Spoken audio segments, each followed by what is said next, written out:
بسم اللہ الرحمن الرحیم الصلاۃ والسلام علیک یا سیدی یا رسول اللہ وعلی آلک و اصحابک یا نور اللہ اللہم صلی علی محمد کما تحب و ترضی عنہ۔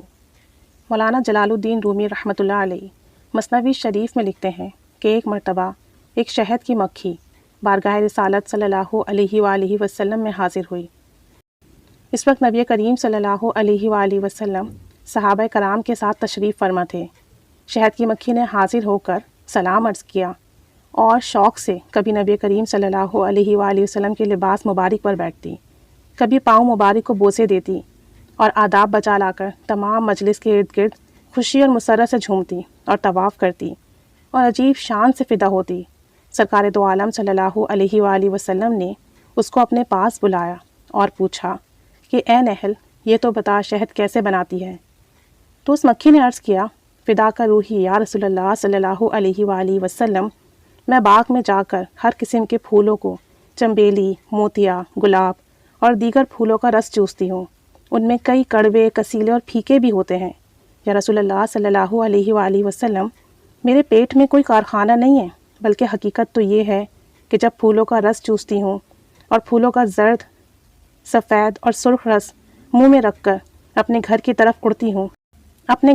اڑتی ہوں تو راستے میں آپ صلی اللہ علیہ وآلہ وسلم کی ذات اقدس پر صلی اللہ علیہ یا محمد، صلی اللہ علیہ یا محمد پڑھتی ہوں۔ یا رسول اللہ صلی اللہ علیہ وآلہ وسلم، اپنی شہنشاہ ملکہ کے حکم سے ان رسوں کو جمع کر کر ہم مجلس منعقد کرتے ہیں اور پھر ہم سب ادب اور محبت کے ساتھ ارد گرد بیٹھ کر درود شریف پڑھتی ہیں، اور درود شریف کی برکت سے یہ تلخ رس شیریں بن جاتا ہے اور ایسا میٹھا اور خوشگوار اور پاکیزہ اور لطیف تر ہو جاتا ہے کہ مدت دراز تک، یعنی کافی عرصے تک، طویل عرصے تک نہ ہی یہ خراب ہوتا ہے، نہ گلتا ہے، نہ سڑتا ہے، نہ اس میں بدبو آتی ہے۔ پھر عرض کیا، یا رسول اللہ صلی اللہ علیہ وآلہ وسلم، یہ سب برکت درود شریف کی ہے اور یہ سب تاثیر آپ صلی اللہ علیہ وآلہ وسلم کے نام مبارک کی ہے،